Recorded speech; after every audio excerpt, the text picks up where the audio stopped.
గారు ఆలపిస్తారు. పుష్పలత గారు ప్రభుకి హారతిస్తారు. జై బాబా. జై బాబామ్మ. జై బా- నమో మెహరు బాబా అవతార్ నమో దేవ దేవా ప్రభు నమో మెహరు బాబా అవతార్ నమో దేవ దేవా అపార దివ్య కృపా సాగర సకల చరాచర జగదుద్ధార సకల చరాచర జగదుద్ధార నమో మెహరు బాబా అవతార్ నమో దేవ దేవా జోహారులివే శ్రీ మేరు బాబా మహిని జనించిన మానవ రూప ఇహ పరానంద జీవనమీవ ఇహ పరానంద జీవనమీవ భవ భయ భంజన పరమ పావన నమో మేరు బాబా అవతార్ నమో దేవ దేవా అజ్ఞానాంధతనంతము చేసి దివ్య విజ్ఞాన దృష్టిను సంగి అరిషడ్వర్గము అంతరింపగా అరిషడ్వర్గము అంతరింపగా అవ్యయమోక్షంబను గ్రహింపుము అవ్యయమోక్షంబను గ్రహింపుము నమో మేరు బాబా అవతార్ నమో దేవ దేవా ప్రభు నమో మేరు బాబా అవతార్ నమో దేవ దేవా అవతార్ మెహర్ బాబాకి జై. జై బాబా మహారాజ్ని అందరికీ జై బాబా అండి.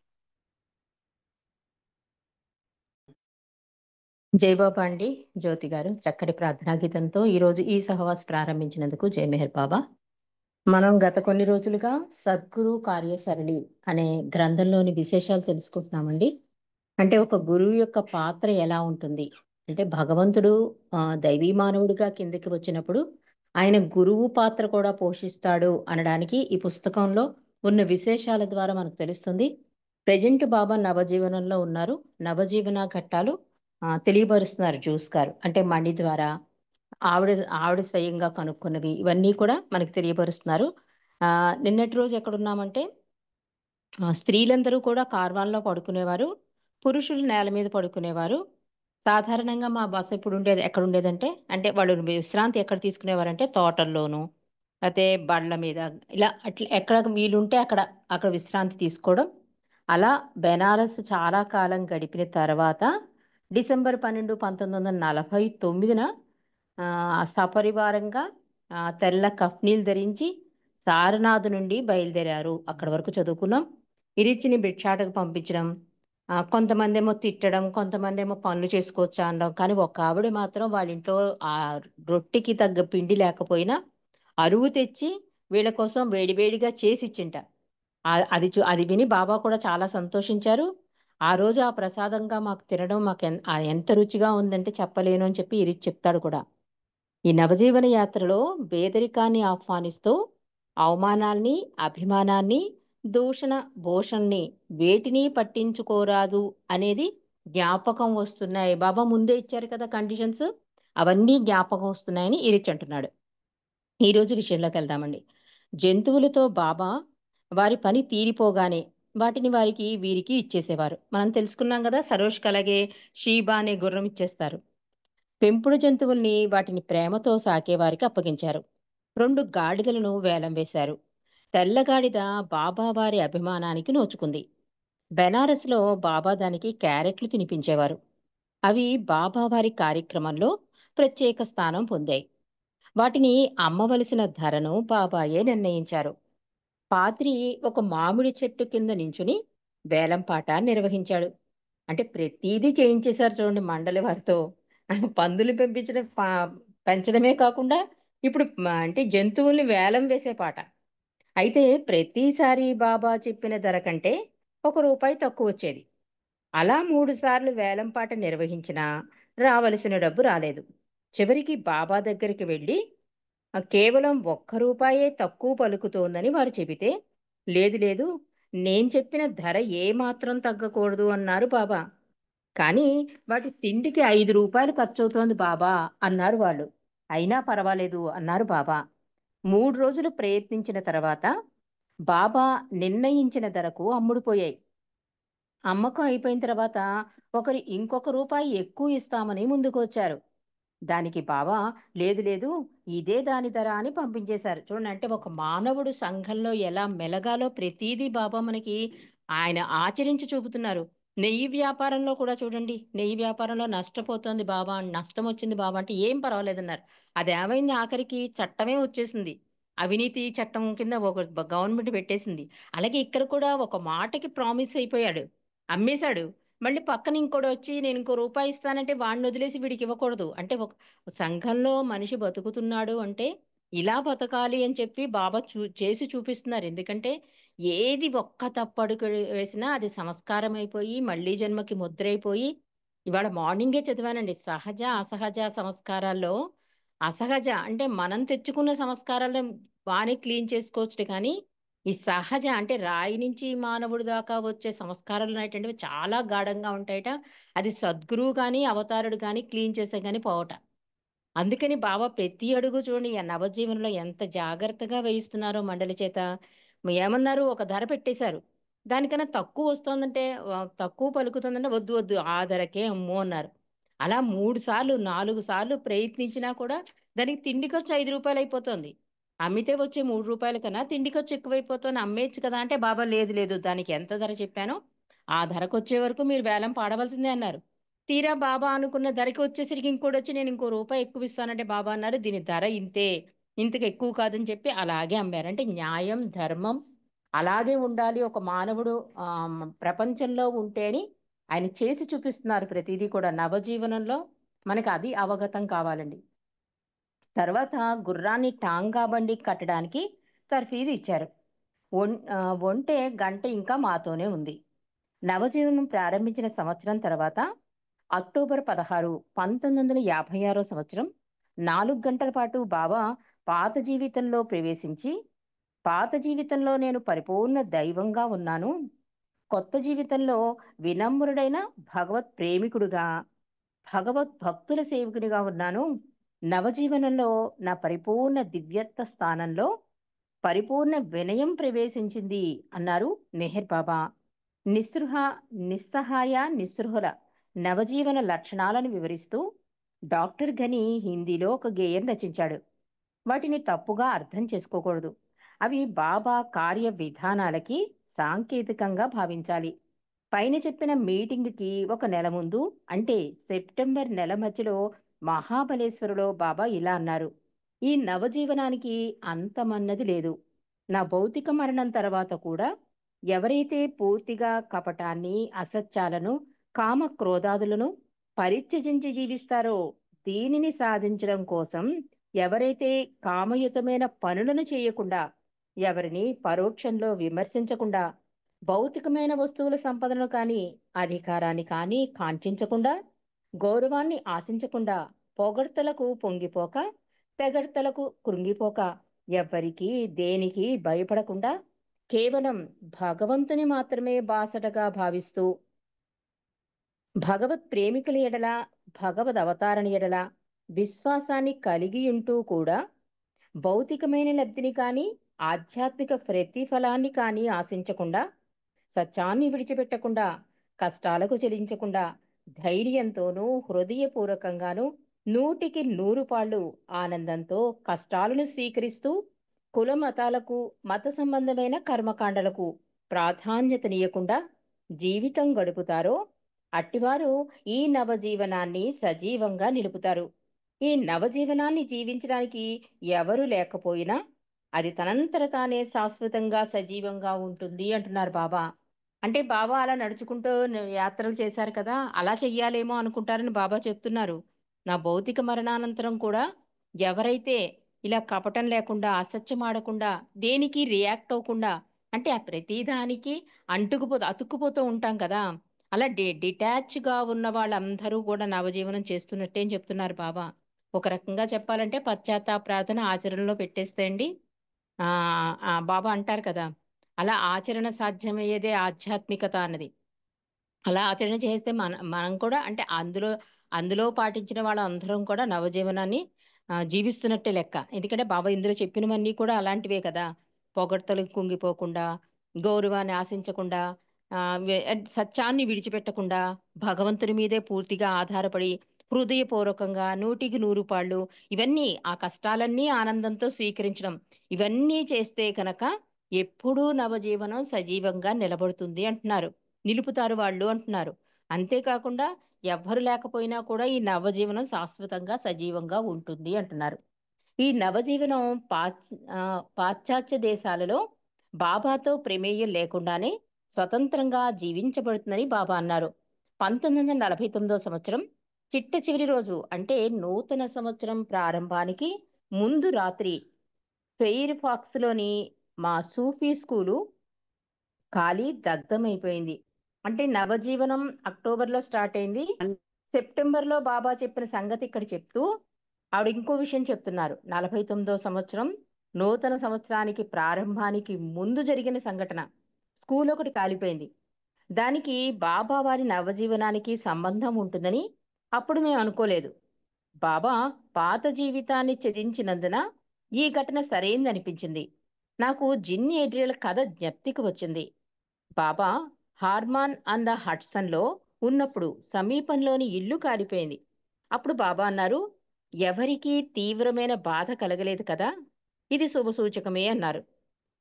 ఈ అగ్ని ప్రమాదంలో ఆస్తి నష్టపడ్డవారు కొత్త జీవితాన్ని ప్రారంభిస్తారు. తమ ఆస్తిని రక్షించుకున్నవారు కొత్త జీవితాన్ని ప్రారంభించడానికి వేచి ఉండాలి అంటున్నారు.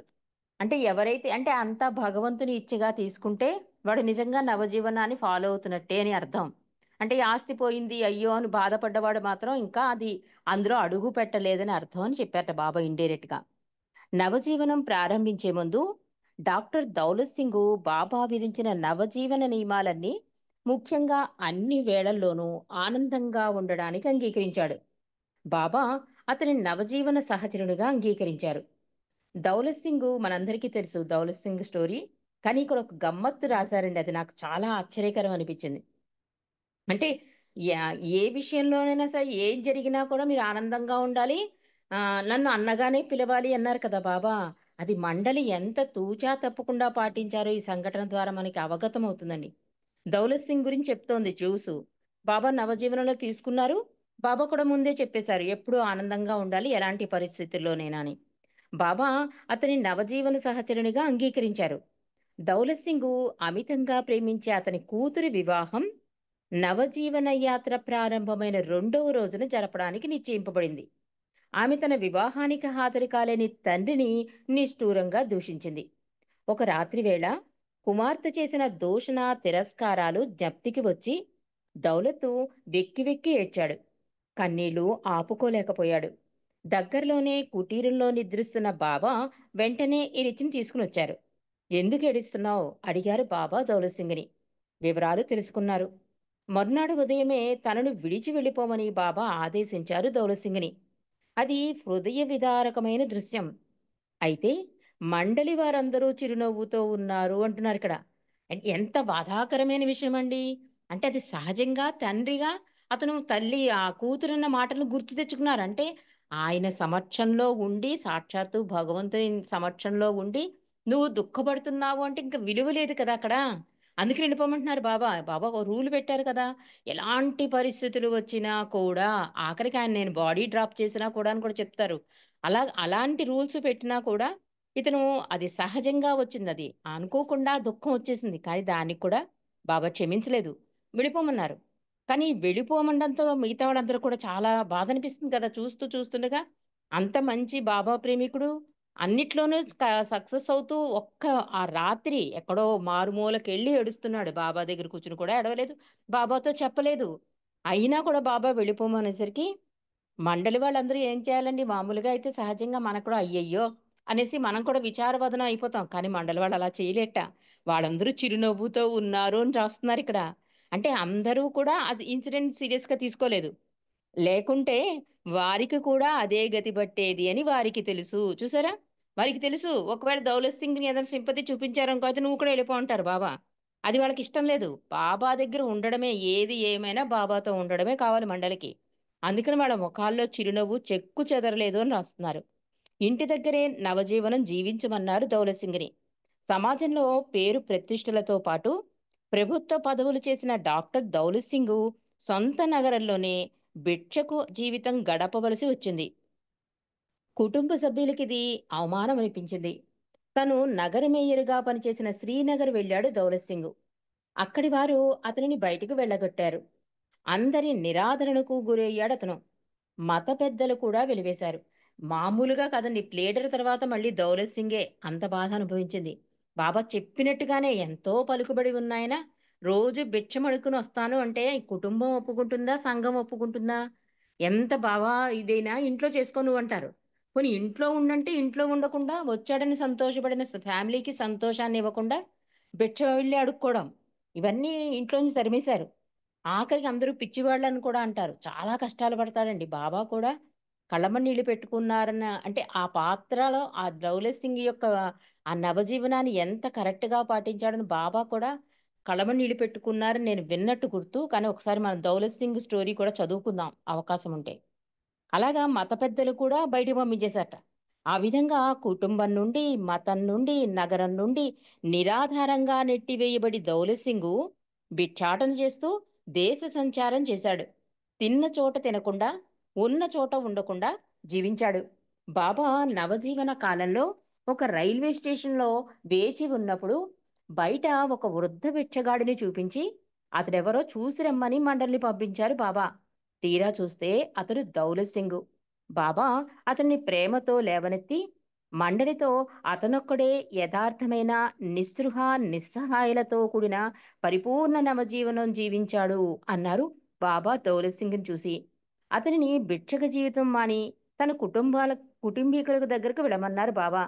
బాబా ఆజ్ఞ పాటించాడు. కుటుంబీకులు అతని తిరిగి కుటుంబంలో చేర్చుకున్నారు. ఆ తర్వాత 2 సార్లు బాబా అతని గృహాన్ని సందర్శించి దీవించారు. బాబాను వారి పాలిట దెయ్యమని భావించిన కుటుంబ సభ్యులకు ఆనంద క్షణాల్ని అందించారు బాబా. యెస్. అతను ఆఖరిసారి వచ్చినోడు బాబా దగ్గర దర్శనం తీసుకుంటాడు. ఎంత అద్భుత ధన్యజీవోనండి దౌలత్ సింగ్ కూడా. అంటే అంతకు 100కి 100 పాళ్ళు గురువుకి అలా అంత విధేయత భగవంతుడికి విధేయత చూపించడం అనేది చాలా కష్టం. కానీ అతను చూడండి ఆఖరికి ఎవరూ పోల్చుకోలేదు అతన్ని. బాబాయే కనిపెట్టి అతనెవరో చూడమంటే తీరా చూస్తే చాలా చిరిగిపోయిన బట్టలతో ముసలివాడైపోయినట్టు కృశించిపోయి ఉన్నాడు. అంటే సరిగ్గానే ఫుడ్ లేదు కదా! అయినా కూడా అతను నవజీవనాన్ని పాటించాడు అంటే ఇతరే యథార్థంగా నిస్సహాయ, నిస్పృహలతో జీవించిన పరిపూర్ణ నవజీవనం చేశాడు అని చెప్పి బాబా చెప్పారట. అంత అద్భుత ధన్యజీవి దౌలత్ సింగ్. అంతేకాకుండా దౌలత్ సింగ్ ఇంటికెళ్ళి దర్శనాలివ్వడం. ఎందుకంటే కుటుంబం అంతా బాబాని ద్వేషించినా కూడా అక్కడికెళ్ళి వాళ్ళకి దర్శనాలివ్వడం నిజంగా వాళ్ళ అదృష్ట భాగ్యశాలులే. కుటుంబ సభ్యులందరికీ కూడా దెయ్యం అనుకుంటున్న బాబాని ఆనంద క్షణాల్లో ముంచారు బాబా అని రాస్తున్నారు. 1951 ఫిబ్రవరి 13 తేదీ నాడు బాబా 100 రోజుల ఏకాంతవాసం చెయ్యాలని నిశ్చయించారు. ఇది అక్టోబర్ 16న ప్రారంభమయ్యి ఫిబ్రవరి 16, 1952 వరకు కొనసాగే మనోనాశ కార్యక్రమానికి ప్రారంభంగా భావించాలి. పూర్తి మనోనాశ స్థితిని సాధించడానికి ఉద్దేశింపబడింది. 21 మంది పురుషులు ఈ వినాశకర ఘట్టంలో బాబాతో వెళ్ళడానికి సిద్ధమయ్యారు. బాబా కొంతమందిని ఎంపిక చేసుకున్న వారితో హైదరాబాదుకి ప్రయాణమై వెళ్లారు. 1951లో హైదరాబాదులో మనోనాశ అంశంపై ఒక ప్రవచనం ఇచ్చారు బాబా. బాబా అన్నారు, నేను చెప్పేది ప్రశాంతంగా జాగరూకులై వినండి. మనసెప్పుడు మార్పు చెందదు. మనసెప్పుడూ మార్పు చెందదు. అహం ఒక్కసారే మారుతుంది. అహం అంటే నేను అనే అస్తిత్వం. ఈ మార్పుని జాగ్రత్తగా అర్థం చేసుకోవాలి. ఇవాళ మీరు మిమ్మల్ని పురుషులుగా భావిస్తున్నారు.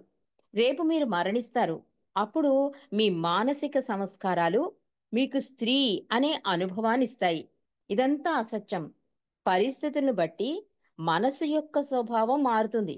కానీ మనసు మనసుగానే ఉంటుంది అంటున్నారు. అంటే కాసేపు ఆనందం, కాసేపు దుఃఖం ఇలా జరుగుతూ ఉంటుంది కదా! కానీ ఇవన్నీ కూడా తాత్కాలికం. కానీ మనసు మనసుగానే ఉంటుంది అని చెప్తున్నారు బాబా. పైకి ఎదగదు, కిందకి దిగదు. మనస్సు ఆనందంగానూ ఉండగలదు, విచారంగా కూడా ఉండగలదు. ఆ విధంగా మారేది మనసు యొక్క స్వభావమే. మనసు ప్రపంచాన్ని, భ్రాంతులను, మాయలను సృష్టిస్తుంది. అయినా మనస్సు మనస్సుగానే ఉంటుంది, మారదు అంటున్నారు. ఎందుకంటే దానికి అస్తిత్వమే లేదు. మనస్సు కోరికల ద్వారాను, ఆలోచన ద్వారాను ఉనికిని పొందుతుంది. కోరికల ద్వారాను, ఆలోచనల ద్వారాను అని చెప్తున్నారు. ఉన్నది ఒకే అహం. ఈ యథార్థ అహం మనస్సు చేత బంధింపబడి ఉంది. అసత్య సంస్కారాల వల్ల కలిగిన మనసు యథార్థ అహము తనను అసత్య అహంగా భావించుకునేలా చేస్తుంది. మనసు నీ పుట్టుక, మరణం, సుఖం, దుఃఖం మొదలైన వాటన్నిటినీ నిజమైన వానిగా భావింపచేస్తుంది. అయితే దీని మించిన అసత్యం మరొకటి ఉండదు అంటున్నారు.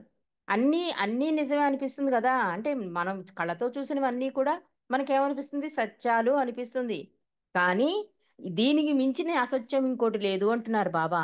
ఇప్పుడు నీవు నీ శరీరం, ఇంద్రియాలతో ఉన్నావు. నీవు ఎప్పుడూ ఉండనే ఉన్నావు.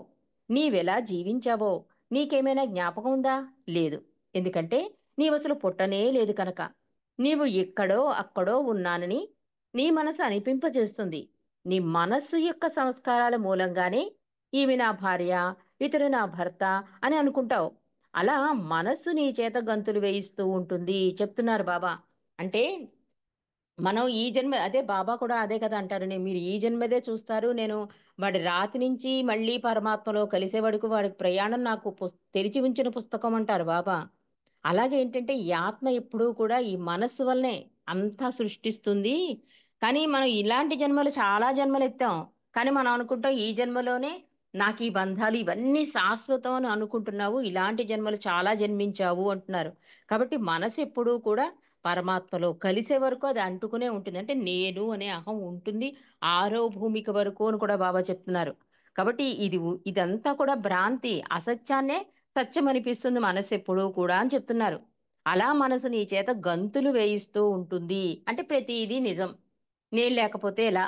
నాకే కావాలి. ఇలా నేనుతో మమైకమైపోతూ ఉంటుంది. ఇది మనస్సు చేసే గంతులు. కానీ మనస్సెప్పుడూ మారదు. మారని అంటాం కదా! మేము మారిపోయానండి. అస్సలు అంటే బాధపడటం లేదండి. అంటే ఎవరితో గొడవ పట్టలే అంటాం గానీ, అది శాశ్వతం కాదు అంటున్నారు బాబా. ఎందుకంటే మనస్సు అంటే మాయ. ఆ మాయ, మనస్సు 2 కలిసి మన చేత ఆడిస్తూ ఉంటాయి అని చెప్తున్నారు. నీ భార్య, బిడ్డలు అందరూ ఒక్కరేనని తెలిస్తే, అలాగే నీవెప్పుడూ మరణించవని, బాధలు పడవని తెలుసుకుంటే, అంతా నీవేనని గ్రహిస్తావు. మనస్సు నిన్ను కలవరపెడుతుంది. అందుచేత అసత్య సంస్కారాల వల్ల కలిగిన నీ మనసు యథార్థ నేనును అసత్యంగా భావింపజేస్తుంది. నేను ఈ శరీరాన్ని, నేను యువకుడిని, వృద్ధుణ్ణి, నేను పురుషుడను, స్త్రీని, నేను ఇది, నేను అది అనే భావనలన్నీ మనస్సు సృష్టించినవే. అది నేను భగవంతుడనని భావించలేదు. చూసారా? ప్రయాణమంతా చేసేసాక నేను భగవంతుడు అనకుండా ఇలాంటివన్నీ గంతులు వేస్తోంది అని చెప్తున్నారు. అంతేగాని నేను భగవంతుడని భావించటం లేదు మనస్సు అంటున్నారు. ఒక వ్యక్తి చేత నేను భగవంతుడను అని పలికించగలిగేదే కానీ నేను భగవంతుడును అనే అనుభవనియ్యదు. ఎవరైనా క ఎవరైనా ఆపదలో ఉంటే మనం గబుక్కునెళ్లి రక్షించామనుకోండి వాడేమంటాడు, "భగవంతుడిలా రక్షించారండి" అంటాడు. అంటే ఇతరుల చేత అనిపించుకోగలవు గానీ, నీ మనస్సు మాత్రం నిన్ను భగవంతుడని ఆ అనుభవాన్ని ఎప్పటికీ ఇవ్వదు అని చెప్తున్నారు. మనసు ఉన్నంత వరకు అహము తన అసత్య స్థితి నుండి యథార్థ స్థితిలోనికి మారదు. అలాగే మనస్సు నీ చేత నేను అనంతుడను, సర్వశక్తిమంతుడను అని అనిపింపచేస్తుంది. కానీ నీకు వాటి అనుభవాన్ని ఇవ్వదు. ఎందుకంటే అసత్య సంస్కారాలచే నిర్మింపబడిన మనస్సు నిన్ను పరిమిత నేనుగానే భావింపజేస్తుంది. అసత్య అహము తన యథార్థ అస్తిత్వం యొక్క అనుభవం పొందాలంటే మనసు పోయి తీరాలి అంటున్నారు బాబా. మనసు ఉన్నంత వరకు దాని దృక్పథం మార్పు చెందవచ్చునేమో కానీ యథార్థమైన అహం బ్రహ్మస్మి స్థితిని అనుభవింపబడదు. గాఢ నిద్రలో మనసు తాత్కాలికంగా లేకపోయినప్పటికీ అహం అనేది ఉంది. మళ్ళీ సంస్కారాలు మనసుని లేపుతాయి. మరలా అహంకారం తనను సత్యంగా భావించుకుంటుంది. అలాగే అనేక జీవితాలలో, రూపాలలో అహంకారం ఉంటుంది. దానికి అనుగుణ్యంగానే శరీరాలు మారతాయి, సంస్కారాలు మారతాయి. అందుచేత అసత్యం నేను, యథార్థ నేను అవ్వాలంటే మనసు పోవాలి అంటున్నారు బాబా. మనసు పోయి తీరాలి. అందుకే మనోనాశికి ముందు బాబా ఇచ్చిన సందేశం అండి ఇది. అంటే ప్రవచనానికి అసలు ఈ మనస్సు నాశనం అవ్వాలంటే మనస్సు గురించి మనకు తెలియాలి కదా! ఎక్కడి నుంచి పోతుంది మనస్సు? అది రాతి నుంచి మనతోనే ఉంది. అలా ఎన్ని జన్మల నుంచో ఉంది. శరీరం అంటే పోతోంది గానీ, మానసిక శరీరం మాత్రం పోవట్లేదు. ఈ మానసిక ప్రపంచం మాత్రం అందులో సంస్కారాలన్నీ నిండిపోయి, అహంతో నిండిపోయి ఉంది కనుక, ఇవన్నీ పోవాలి అంటే బాబా చెప్తున్నారు. నేను అనే యథార్థ నేను అవ్వాలంటే మనసు పోయి తీరాలి అంటున్నారు. కాబట్టి ఈ మనస్సు గురించి బాబా ఇంకా చెప్పిన విశేషాలు రేపు మండే మనం తెలుసుకుందామండి. అవతార్ మెహర్ బాబా కీ జై. జై బాబా అండి. హారతి పుష్పలత గారు. జై బాబా. జై బాబా. అవతార్ మెహర్ బాబా की जय. మనసు హారతిదే, మనసు హారతిదే, మనసు హారతిదే, మహిమాన్విత మంగళ చరణ మేహరు బాబా ప్రేమమయా, నీవే మాకు సర్వమయా. మనసు హారతిదే, మనసు హారతిదే, శ్రీకరమౌ నీ సుందర రూపం, శుభకరమౌ ఆనంద స్వరూపం. శ్రీకరమౌ నీ సుందర రూపం, శుభకరమౌ ఆనంద స్వరూపం. విమల దయా గుణ ప్రేమ స్వరూపం, విమల దయా గుణ ప్రేమ స్వరూపం. నిరుపమ తేజో విలసిత సత్య స్వరూపం. మేహరు బాబా ప్రేమమయా, నీవే మాకు సర్వమయా.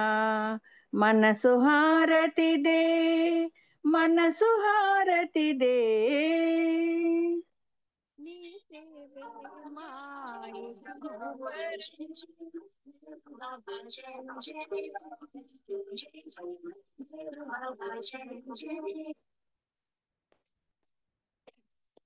జై బాబా. జై బాబా. నీ సేవే మా ఇహము పరము, నిన్ను సేవించే జన్మే ధన్యము, నిన్ను సేవించే జన్మే ధన్యము. నీ చరణము శరణము శరణము, నీ చరణములే శరణము శరణం. జీవిత పరమావధి నీ సన్నిధి కాదా, మేహరు బాబా ప్రేమమయా, నీవే మాకు సర్వమయా. మనసు హారతిదే, మనసు హారతిదే, మానస చోరా మదిగై కోరా, శాశ్వత మౌని దరిరానీరా. మానస చోరా మదిగై కోరా, శాశ్వత మౌని దరిరానీరా. అంజలితో మా మనసులు నీకు, అంజలితో మా మనసును నీకు హారతి చేశాము నేడు మౌన స్వరూప. మేహరు బాబా ప్రేమమయా, నీవే మాకు సర్వమయా. మనసు హారతిదే, మనసు హారతిదే, మనసు హారతిదే, మహిమాన్విత మంగళ చరణ మేహరు బాబా ప్రేమమయా, నీవే మాకు సర్వమయా, నీవే మాకు సర్వమయా. అవతార్ మెహర్ బాబా की जय అందరికి జై బాబా. జై బాబా రజనీ గారు, థ్యాంక్ యూ. జై బాబా.